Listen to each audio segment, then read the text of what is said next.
E aí, pessoal, obrigada pela presença. E aí, Difícil pessoal, falar aqui tudo depois bem? da aula que a Raquel deu. Vamos ver se a gente consegue fazer um painel tão bom quanto o da Raquel. Vamos nessa. Acho que é mais um bate-papo, né? Faria Lima é humana, acho que traz bastante espaço para reflexões aqui, né?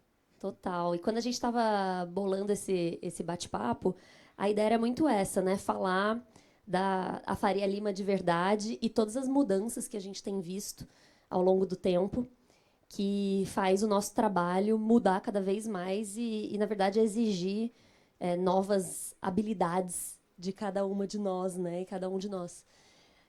Arthurito, vamos começar a contar do nosso passado de research. Vamos nessa. Acho que são histórias que têm alguma similaridade, né? Acho que eu e a Bettina, por coincidência, trilhamos carreira na área de equity research, de análise de valores mobiliários, aí, de ações, que é uma área que tem um tecnicismo muito grande e de diferentes maneiras a gente acabou agregando mais esses skills de comunicação e nos expusemos também mais nas redes sociais. Acho que pode ser um bom ponto de partida, sem dúvida. É muito interessante, né? Quando eu penso no research do passado, de quando eu comecei a carreira, e hoje, tem algumas coisas que eu falo assim, gente, eu ficava estressada com as coisas que eu tinha que fazer, que hoje a AI faz. E assim, era muito louco, né? Porque eu cobria ações, então era equity research, e de 3 em 3 meses as empresas reportam resultado. Não sei quem daqui tem alguém de equity research aqui? Ah, boa. Legal. Então vocês sabem bem como é isso, né? Temporada de resultados, o estresse que é. E as empresas reportam resultado, aí você tem que ficar até tarde esperando a empresa reportar resultado para planilhar e atualizar o modelo, escrever um relatório. E no dia seguinte, geralmente, tem uma teleconferência da empresa para você escutar o CEO, né, o CFO falando do resultado. E aí, no passado, eu tinha que. Meu chefe era desesperado para ser o primeiro a fazer pergunta no call. E aí eu tinha que simplesmente, toda a teleconferência, entrar 1 hora, meia hora antes da teleconferência e ficar apertando estrela um para entrar na fila da pergunta. Aí ficava lá, estrela um, estrela um, estrela um, estrela... Imagina, tipo, é uma loucura pensar nisso hoje, né? E eu ficava estrela um, estrela um, estrela um. Aí, às vezes, ainda assim, ele não era o primeiro. Nossa, aí o mundo caía. Ele ficava bufando, estressado comigo.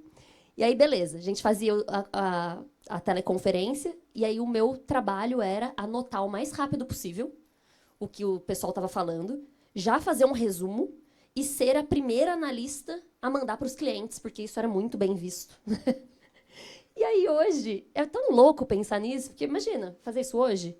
Não, acho que além do ponto que você trouxe das aplicações de AI, também ao longo desse período, na minha vida foram quase 10 anos nisso, eu vi uma evolução muito grande uma valorização muito grande ao longo do tempo de habilidades completamente complementares e não core ali do que é um trabalho de análise de balanço, de um trabalho de exatas ali de Excel, que é muito essa parte de comunicação e de vendas, né? Que eu acho que no final do dia são atributos e premissas que cada vez mais são valorizados no mercado financeiro e no ambiente corporativo como um todo. E uma história curiosa, né? No banco que eu trabalhava, chegou uma época que o BI lá, a área de dados, foi analisar e viu que a taxa de abertura dos e-mails com os relatórios dos analistas era de 8%, né? Então, assim, tinha toda aquela equipe com mais de 50 analistas produzindo materiais com uma enorme profundidade, só 8% abriam aquele e-mail e que dirá os que de fato fariam alguma coisa ou seguiriam o call. Então, a partir desse momento começou um exercício muito forte ali de lead, né? De puta, como é que a gente deixa o relatório mais clicável, né? E aí isso começou a virar uma máxima na indústria. Acho que cada vez mais analistas começaram a se sentir empolgados a mais do que até acertar a tese ou o valor target para ação, era muito, puta, como é que eu viralizo, entre aspas, o meu relatório a partir de um título chamativo, né? Então, acho que são algumas transformações e que, de alguma maneira, tem a ver com o que é o o título desse painel, né? Que no final do dia tudo passa por um aspecto humano, né? Exatamente. E esse foi o primeiro caminho que depois virou o que virou, né? Porque até então esse trabalho era um trabalho puramente para investidor institucional. Então, os grandes investidores. Eu lembro até que quando eu comecei a fazer conteúdo, porque tudo isso, o conteúdo que eu comecei a fazer, né, nas redes sociais e tal, aconteceu muito por acaso, porque eu trabalhava no Bank of America. Então, assim, research super tradicional, né, gringo, sem espaço para nada, porque tem um monte de regra e tudo. E aí eu fui em 2018 criar a área de research na XP com o objetivo de trazer conteúdo para a pessoa física. Então, diferente, né, do cliente institucional que eu atendia. E aí foi muito natural pensar em redes sociais, afinal, já em 2018 as pessoas já buscavam muito conteúdo pelas redes sociais, né? Hoje mais ainda, mas naquela época as pessoas já estavam buscando muito isso. E foi quando eu comecei a dar as caras nas redes sociais. E foi muito interessante, porque naquela época, os meus amigos do mercado financeiro viam aquilo e, e meio desmereciam, sabe? Exatamente, cara. Acabaram, era meio assim, como assim a Betina que fez economia, é analista, agora virou blogueira? E hoje em dia, né, é muito mais isso. Eu acho que o mais maluco é a mudança comportamental que sempre começa de um ponto crítico, né? Imagine que quando você começou, você ouvia tanto esses feedbacks diretos quanto conversas ali, tipo, que a turma falava por trás, mas aí quando você começou a crescer o perfil e ganhar relevância, aí todo mundo quer entender melhor. E Nossa, como é querem que você faz estar no isso? perfil, inclusive, né? Exato, cara. Então, assim, a minha jornada foi diferente, né? Porque eu não botei a cara até hoje. Mas, enfim, comecei a me expor. E, cara, esse efeito é impressionante, né? Parece que essa jornada inicial para você se tornar minimamente relevante, ela é bem árdua e solitária, né? E aí o mais maluco depois é lidar com as pessoas falando, nossa, do nada, tipo, deu certo, assim, né? Como se simplesmente isso fosse um sucesso repentino. Mas, de fato, acho que a rede social ajudou muito nesse processo, né? Porque cada vez mais, voltando um pouco ao que é a essência do research, a análise em si, ela virou uma commodity na medida do possível, né? Porque os analistas consomem os mesmos dados, estudaram nas mesmas faculdades, falam com as mesmas pessoas, usam as mesmas premissas e chegam a um resultado muito parecido, né? Então, assim, o valor alvo ali para aquela ação, ele vai estar muito próximo ali nos bancos. O que vai mudar é muito a forma com que ele coloca, com que ele atende, com que ele capta atenção, com que ele dupla ali com a área de sales da corretora para conseguir fazer esse relatório chegar a mais gente. Acho que dentro de uma dinâmica de varejo, a rede social ajuda demais, mas eu acho que até numa dinâmica institucional acaba ajudando, né? Porque o cara que é um analista do buy side, ele também é uma pessoa, ele também tem um Instagram, ele também segue alguém, e essas coisas circulam.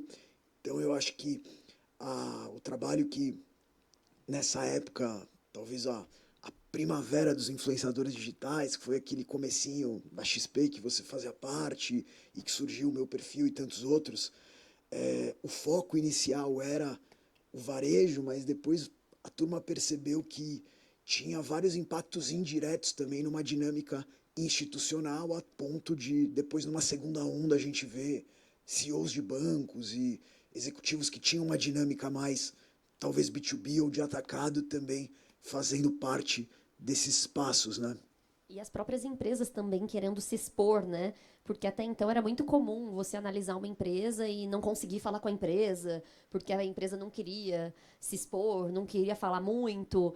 E aí teve toda uma mudança, e na verdade mudança até nas nossas vidas aqui, né? Hoje você se posicionar nas redes sociais, claro que não é, enfim, não é obrigatório e não é um negócio que super precisa, mas dependendo da área faz muito sentido, né? Não necessariamente no Instagram criando conteúdo igual a gente faz, mas num LinkedIn da vida, às vezes colocando uma coisa até mais institucional, mas isso acaba muitas vezes ajudando ou atrapalhando, né? Mas se você usar direito, ajuda muito a carreira, né?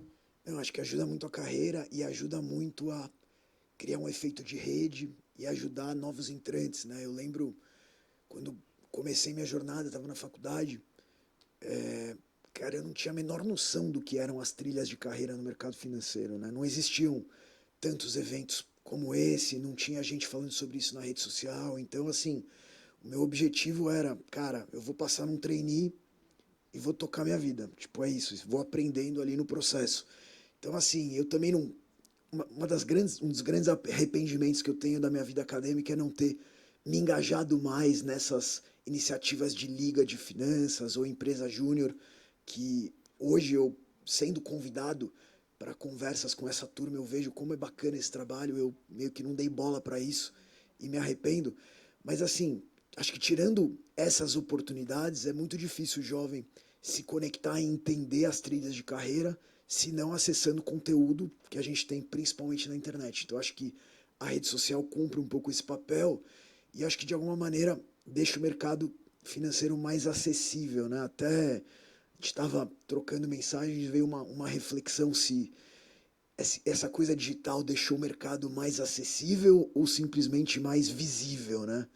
Até tem a curiosidade, vocês acham que o mercado financeiro é acessível? Vocês se sentem próximas ao mercado financeiro ou ainda ele é bem distante? É bem distante, né?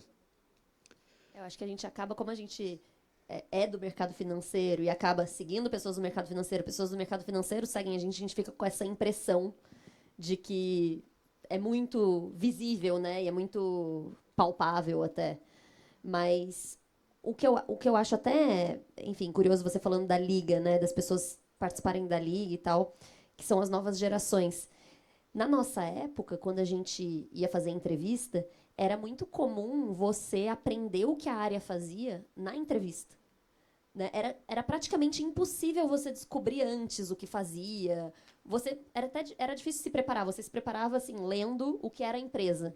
Mas a área, você chegava lá sem saber nada. E era comum. Hoje em dia, eu acho até que as pessoas são mais engajadas, deveriam ser mais engajadas em ligas, em todas essas possibilidades que a faculdade permite, até porque a competição ficou mais acirrada, né? Hoje, se uma pessoa chega na entrevista e chega numa entrevista de equity research e não sabe o que o equity research faz, não sabe quais as habilidades, você fica assim, mas como que você não sabe? Você pode perguntar para a AI, você pode entrar no Instagram de várias pessoas e ver o que elas fazem, você pode inclusive mandar mensagem nas redes sociais para essas pessoas. E no nosso tempo não era assim, né? Não, eu acho que esse teu tema, eu acho que linka um ponto que eu falei no começo, que é a importância de comunicação e de venda, né? Nesse caso de se vender. Por quê? Porque todas essas ferramentas que você comentou deixaram os atributos técnicos muito lineares, né? Então, assim, todo mundo tem informação, todo mundo sabe descobrir o que é equity research, todo mundo dentro de um mesmo ponto de partida parecido tem algum nível de inglês ou cumpriu ali requisitos técnicos mínimos ali para uma posição de estágio.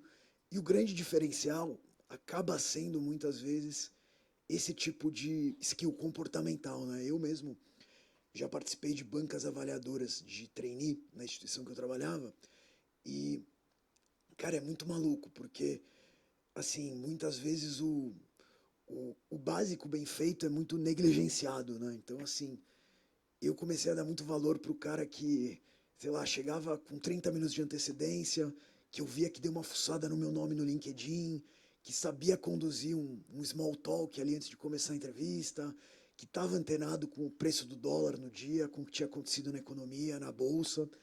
E assim, são coisas que são acessíveis a todo mundo, né? A turma, pô, eu preciso aprender a programar, eu preciso disso, eu preciso daquilo.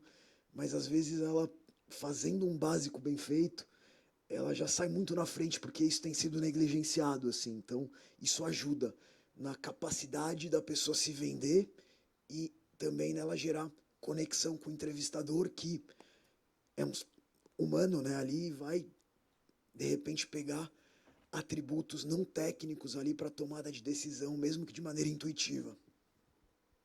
Nossa, totalmente. Mas sabe que esse é um ponto também que tem um outro lado que a gente vive muito. E eu acho que todas as áreas, quando a gente começa a falar muito de exposição e as redes sociais, é pro bem e pro mal também, né? Então tem todo um lado de exposição exagerada das pessoas que querem aparecer a qualquer custo e querem vender um monte de coisa. Ou até mesmo no mercado financeiro, né? Acho que o post que você fez do Brasil Week eu achei sensacional. E o Brasil Week é aquela semana, né, que os bancos vão para Nova York, os empresários, CEOs, e aí tem uma semana cheia de eventos, meio que para promover o Brasil no cenário global. Mas também é uma semana que acaba que é meio que a Faria Show Lima, off ali, né? a Faria Lima vai para Nova York. E aí o Arthurito postou, né? Quem será que está fechando mais negócio essa semana? Os CEOs, os founders das startups ou os videomakers filmando as pessoas andando nas ruas? Cara, eu tenho um amigo videomaker que ele, assim, ele não tava conseguindo atender a demanda. Tipo, ele foi pra lá, ele subcontratou mais dois e, tipo, era gente atravessando a rua pra cá, parecia, tipo, capa dos Beatles ali na Abbey Road, cara, o dia inteiro. Inclusive figurões ali, cara, gente importante. Eu achei super divertido isso, né? Mas acho que acontece e, assim, é do jogo, né? Sempre alguém vai tirar um sarro de alguma coisa. Acho que dentro do respeito ali, da brincadeira, faz parte. Se você se expõe, você tem que estar Não, e outra, preparado. faz parte do mercado que a gente vive hoje, né? Porque se você não se posiciona, se você não se marqueteia, ninguém vai fazer isso por você. Então tem que saber também fazer isso. Não, total, cara. Eu acho que essa o direito de ser totalmente low profile, ele é quase que restrito a quem já, pô, cara, já venci na vida em todos os sentidos, né? Todo mundo que precisa se vender de alguma maneira, o custo de aquisição para qualquer coisa mais barato que tem é a internet, a rede social.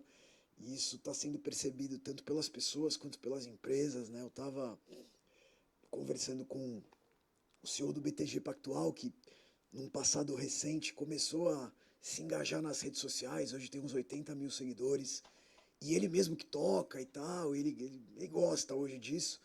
Ele comentou que em todas as campanhas do banco recentes, ele, que é o CEO do banco, sempre esteve pelo menos no top 3 que mais gerou lead para o que quer que seja, né? Tipo, seja cartão com IOF zero, seja qual fosse a campanha do BTG, eles vão lá, contratam o Arthurito Faria Lima, sei lá quem, e ele próprio Salute, ele tá sempre no top 3. Então, assim, é a amostra clara de como a internet, em todos os níveis, ajuda a diminuir investimento de mídia, né, e de aquisição de clientes. Então, acho uma ferramenta fantástica e até pegando um pouco esse gancho, Betina, queria trazer um ponto de transição de carreira e de pontapé inicial, vai. Acho que você fez parte desse talvez time inicial nas redes sociais que vários nomes ali compunham, né? E tinha um ambiente muito assim frutífero para esses influenciadores crescerem. A gente tinha uma taxa de juros baixa, todo mundo queria aprender a investir na bolsa. Mas como é que foi tua virada de chave? Foi, sei lá, um incentivo corporativo? A XP, à época, tinha bastante incentivo a isso? Foi uma vontade tua? Qual que foi o pulo do gato, assim, para você começar? Nossa, foi assim, completamente despretensioso, porque eu fui para XP a convite do Karel, que era o meu chefe no Bank of America. Eu fui para criar o research junto com ele. E aí, na época, ele falou assim: vamos abrir o Instagram da área para começar a falar dos nossos conteúdos e ficar mais próximo das pessoas. O jeito mais fácil hoje em dia de ficar mais próximo das pessoas e de muitas pessoas ao mesmo tempo é com a rede social, né? E aí ele abriu o Instagram dele, porque a gente também ficou naquela dúvida se abrir um da área, se fazia sentido, enfim, abrimos o dele. Só que ele viajava muito, e aí às vezes eu que entrava no Instagram dele e fazia o conteúdo do dia, que a gente fazia um morning call todo dia, na época que ninguém fazia morning call, hoje em dia é uma super commodity, né? Mas na época era só a gente, eu todo dia aparecia no Instagram e falava: bom dia, 3 tópicos do dia. E aí falava dos 3 tópicos do dia. Na época era sobre Brexit, um dos tópicos que sempre tinha.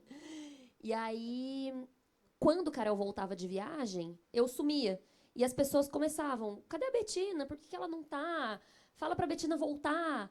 E aí ele me falou: nossa, as pessoas estão te chamando muito. Eu acho que seria interessante você abrir a sua própria página, sem contar que é uma mulher do mercado financeiro, vai incentivar outras mulheres a virem para o mercado financeiro, que a gente sabe que ainda é super restrito, né? São poucas mulheres, e ao mesmo tempo mulheres investidoras. Aí na época eu falei, putz, não sei se eu quero essa exposição. E eu tinha um preconceito também. Eu falei do preconceito das pessoas, mas eu tinha um preconceito de ser uma analista e como assim, como analista, agora fazendo conteúdo nas redes sociais. Então eu tive que ir contra também esse meu preconceito. E aí o marketing me convenceu, porque falaram assim, abre seu Instagram, se você não gostar, você fecha e tá tudo certo. Aí beleza, aí foi indo, foi acontecendo, e muitas coisas boas foram acontecendo. Primeiro, o meu próprio desenvolvimento. Eu não falava desse jeito que eu falo hoje. Apesar de ser analista e na parte de análise de ações, a gente desenvolver muito isso, porque você tem que convencer o investidor da sua tese, né? Então, você acaba sendo essa pessoa. Mas falar para públicos e falar assim nas redes sociais sem saber quem é a pessoa que está te ouvindo, sempre foi muito difícil para mim. E acabou me desenvolvendo muito, sem contar a própria exposição, né? Que muita gente começou a me conhecer e na hora de abrir conversas e sentar em mesas que eu nem imaginava que eu sentaria, ficou mais fácil. Então, isso foi muito positivo. Mas claro que tem o lado negativo ao longo disso, né? Que é todo essa parte que cansa. Você tá toda hora se expondo e toda hora, vou no evento, como que eu não vou postar o evento? Como que, né? Você tem que alimentar aquilo a todo momento e você sabe que não dá para simplesmente parar de alimentar porque é um esforço de anos, né? Então é sempre uma situação difícil. E o que eu fui vendo ao longo do tempo, que foi mudando muito também o meu estilo de conteúdo, o jeito que eu me posiciono, é que quando eu comecei como analista de ações nas redes sociais, que era o que eu era na época. E na época, eu tinha só 20% de mulheres no meu Instagram. Isso me incomodava muito. E eu falava assim, gente, como pode uma mulher ter 20% de mulheres? E aí eu fui entendendo muito isso, pesquisando e conversando, e entendendo que como esse mercado como o mercado é majoritariamente masculino e esse assunto ações acabava do jeito que eu falava. Eu sou uma cria do mercado financeiro, né? Então a gente sabe muito bem. Hoje em dia, eu acho que até tem mais espaço das mulheres serem autênticas e serem nós mesmas, mas naquela época era meio tipo, eu tinha que me misturar ali com os homens. Então eu falava meio parecido com eles, eu andava meio parecido com eles, então acabava que não atraía outras mulheres. Eu podia até atrair mulheres do próprio mercado, mas fora da bolha não conseguia. E aí eu tive que realmente mudar a estratégia. Né, algumas pessoas me ajudaram. E um dos jeitos de mudar a estratégia e atrair outras mulheres foi falando de outras coisas. E que para mim foi muito melhor, porque aí eu comecei a ser eu mesma no Instagram, porque até então eu era só tipo aquela analista mesmo, eu chegava para falar de análise e fazia o conteúdo de análise e pronto. E aí isso mudou completamente a minha relação também com as redes sociais, porque virou um negócio mais verdadeiro, né? Mais Custa natural, né? caro também ser verdadeiro, né? Mas até quando você está no mundo corporativo, vocês sabem, né? Já é difícil a gente se posicionar e colocar as nossas ideias. E quando você coloca isso para fora, tipo, outro dia eu fiz um conteúdo que era para falar sobre as pessoas que tratam mal outras pessoas em reunião e tal. Aí eu fiz o conteúdo, aí depois eu falei, putz, eu não vou postar, porque vai ter gente na empresa que vai achar que eu tô falando dessa pessoa. Então, são essas coisas do dia a dia que a gente tem que ir navegando, né? Essa é a beleza de ser anônimo, né? Exato. Você fica menos cancelável. Mas eu acho que até no começo, o lance do anonimato, primeiro ele veio para que eu conseguisse me manter empregado, né? E conseguir conciliar essas duas atividades por tanto Até porque tempo. a empresa vê muitas vezes com os olhos, tipo assim, como essa pessoa tá com esse tempo para fazer conteúdo e não Exato. tá trabalhando? Às vezes você tá entregando um monte, mas sempre tem, né, essas análises. Não, tem isso e tem o lance de, cara, eu queria ter uma opinião independente, falar com humor, falar com acidez e tal. Isso tinha zero conexão com o tom de voz, com o perfil da instituição, né? Isso começou, era um projeto meu e de dois amigos que se tornaram sócios, todos na mesma situação, vinculados à instituição financeira, então uma confusão ali, o anonimato serviu como uma proteção natural. Mas eu acho que além dessa proteção, ele servia para me blindar de um preconceito que era muito parecido com o teu, do tipo, puta, cara, eu sou analista, puta, Faria Limer e tô aqui, virei blogueiro, entre aspas. Então, tipo, não era eu, era o personagem. Então, isso me confortava.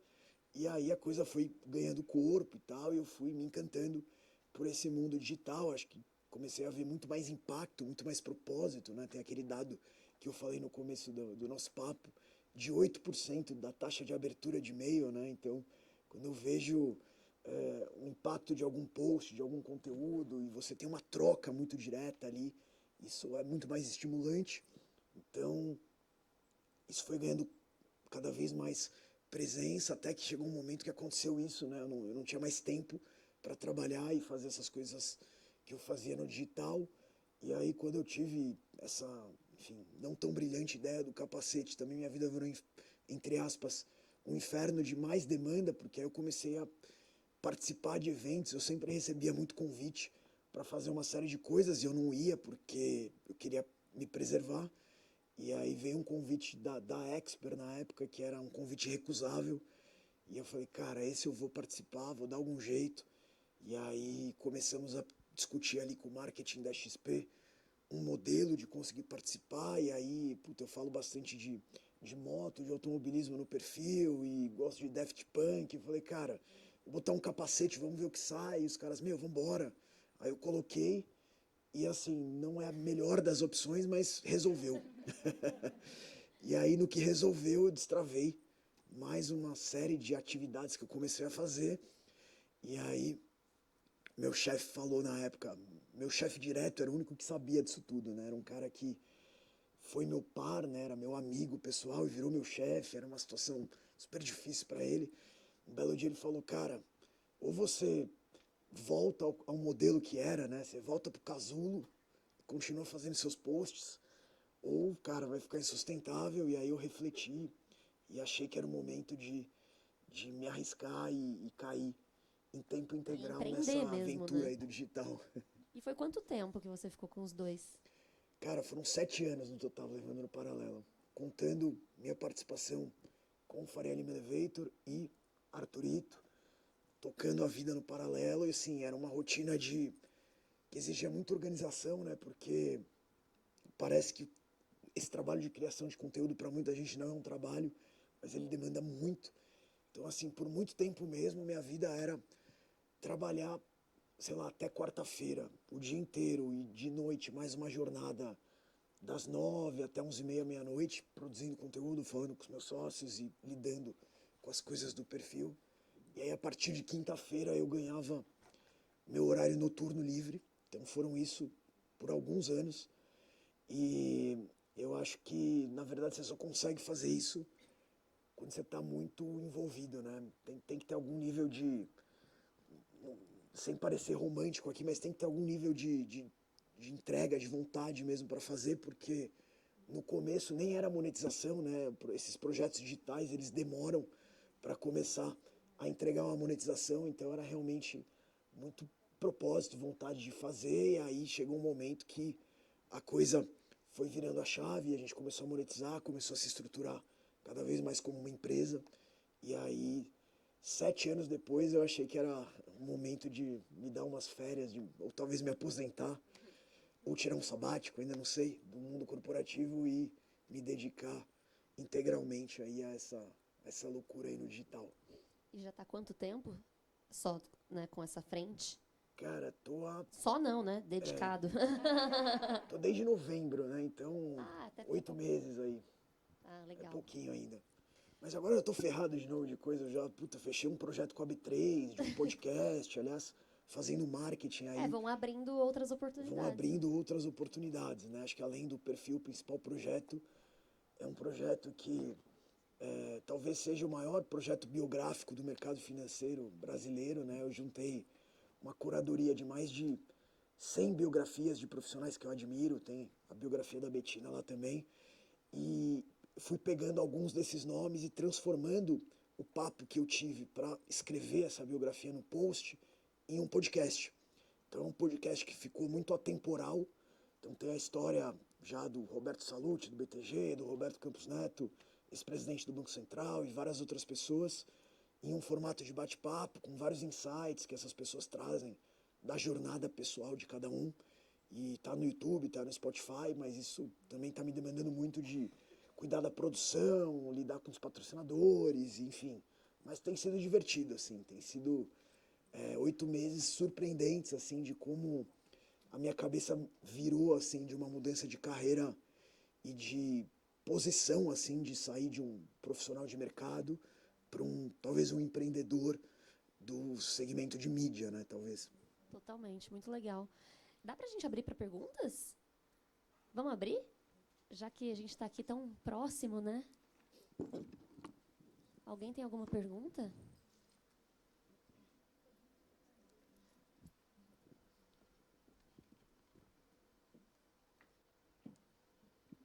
Aproveitar que a gente fala verdades. É verdade. Oi, gente, boa tarde. Eu sou a Fernanda. Eu queria entender alguns pontos, né? Na verdade, eu não tenho uma, tenho algumas perguntas. A primeira é sobre o conteúdo de vocês, se aproximou mais das pessoas que às vezes têm interesse no mercado financeiro, mas são diferentes assim do padrão Faria Lima. E um outro ponto é que sobre, quando até o texto, né, sobre essa nova Faria Lima ser humana, ela passa pela essa parte de cada vez estar mais acessível para um público diferente desse nicho. E vocês utilizam a rede social para isso. E eu queria entender, já que vocês passaram pelo mercado financeiro, como que vocês enxergam isso e junto com a parte de mídias sociais? Porque eu ainda enxergo que, ainda que se tenta mudar, né, com exceção, acho que hoje de uma fintech que é o Nubank, como que você vê isso dos grandes bancos, bancos tradicionais? Tem o caso do BTG também, que está fazendo começando essa mudança, vamos dizer. Como que vocês enxergam isso? Tá? Acho que são várias perguntas em uma só. Acho que eu fui bem Vou até extensa. começar pela última, porque minha memória, depois que eu tive filho, tá terrível. Eu já nem lembro mais a primeira. Mas, começando pela última, eu acho que os bancos, por mais que eles tenham se desenvolvido e evoluído muito nas iniciativas e estratégias para ficarem mais próximos das pessoas, eles ainda não estão. Eu acho que ainda tem uma dificuldade de como trazer o conteúdo. E eu acho que não é só culpa dos bancos e da estratégia que é falha. Eu acho que é o próprio cenário, né? Eu acho que quando eu comecei a falar nas redes sociais, com juros de 2%, as pessoas elas viam que elas tinham que buscar outros investimentos e tinham que entender mais para conseguir ter mais rentabilidade. Então tinha um incentivo, né? Fora também que durante a pandemia todos esses conteúdos digitais ganharam força, as pessoas tinham mais tempo mesmo. Então foi um pouco mais fácil trazer isso. Eu acho que hoje a gente está no cenário oposto. E é o que eu sempre falo, assim, a gente não compete, mesmo a gente que fala de mercado financeiro, né? A gente não compete só com outros influenciadores de mercado financeiro ou outros conteúdos de bancos. A gente compete com o TikTok, a gente compete com Netflix, a gente compete com Spotify e várias outras áreas, né? Não só porque o tempo é finito. Então, eu acho que ainda tem um desafio muito grande de como trazer esse conteúdo de uma forma mais palpável e que a pessoa veja que realmente faz sentido. Eu falo isso até para os meus conteúdos. Não sei quem me segue aqui já há bastante tempo, mas eu não falo mais de investimentos diretamente. Eu faço muito conteúdo para a Apex, né, onde eu estou hoje. Então, até, às vezes, tem gente que manda nas caixinhas saudades de quando você falava sobre investimentos. E aí eu até falo, eu falo, mas mais direcionado, onde as pessoas querem, de fato, ouvir. Porque eu sinto que as pessoas não querem ouvir muito, assim, sabe?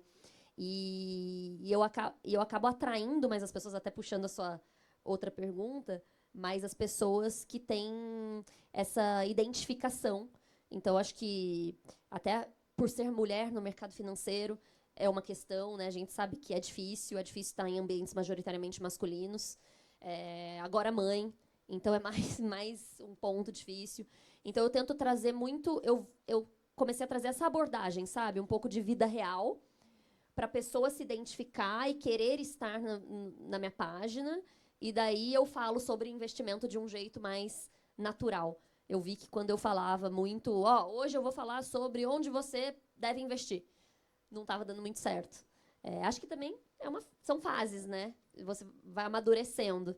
Mas acho que o Arthurito até pode falar mais sobre isso, né? Que acho que o seu conteúdo é mais diferente nesse sentido.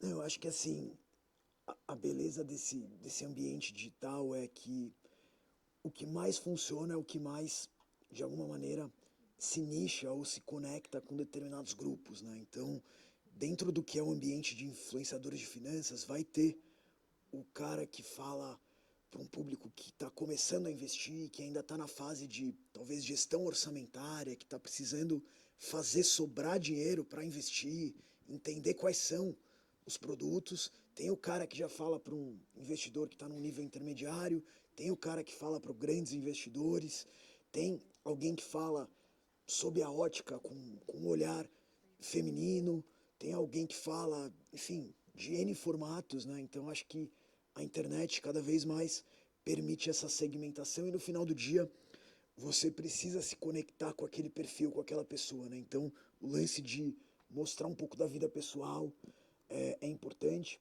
No meu caso, como eu não apareço, eu tenho uma dificuldade adicional de me conectar a princípio com as pessoas, né? Mas acho que o que me conecta muito é tentar ser o mais transparente possível nas opiniões, me distanciar, sei lá, de perfeição, mostrar vulnerabilidade, falar que, de repente, eu também abro caixinha direto, que, puta, eu abro a caixinha, sou um dos caras que fala não sei nas caixinhas, quando vem coisa que eu não sei.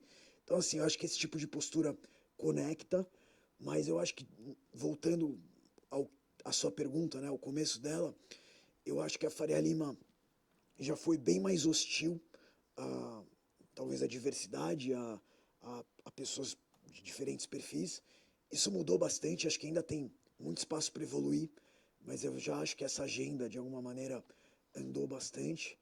E acho que, de alguma maneira, também, além do que é a vontade, a evolução da sociedade nessa pauta, no final do dia, tem também um interesse de negócio, né? O mercado financeiro é movido a dinheiro, né?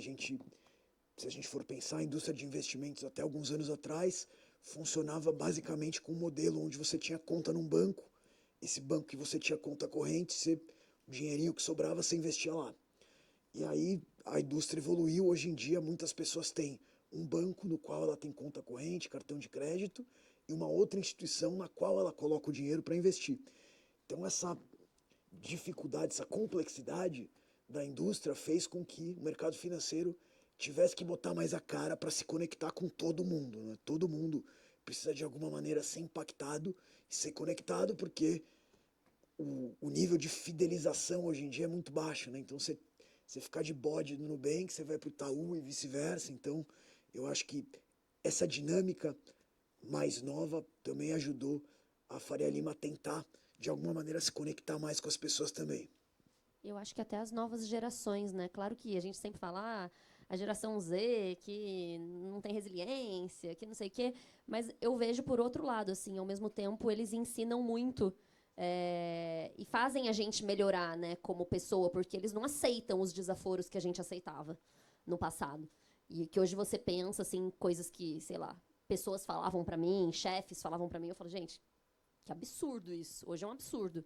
Né? E as pessoas estão exigindo mais respeito. Né? Então, acho que quando isso acontece, tem uma transformação. Sem contar que inteligência artificial, produtividade, é toda uma mudança que exige mudança de comportamento também, né? Quando a gente pensa em liderança, essa parte humana.